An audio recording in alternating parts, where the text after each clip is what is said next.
wallazina amanu yàlla nee na yéen ñi gëm ñëpp kon yàlla ngi woote yow Ahmadou Dame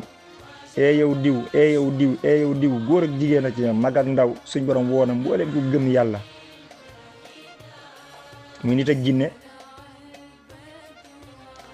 sallu alayhi wa sallimu taslima na ngeen julli ci moom te sëlmal mbokk yi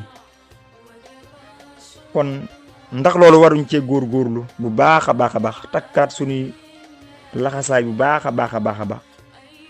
dafa am bis yonent bi sallallahu alayhi wa sallam daa di génn ànd ak mbégte mu kawe saxaaba yi gis nañ ci xar kanam keroog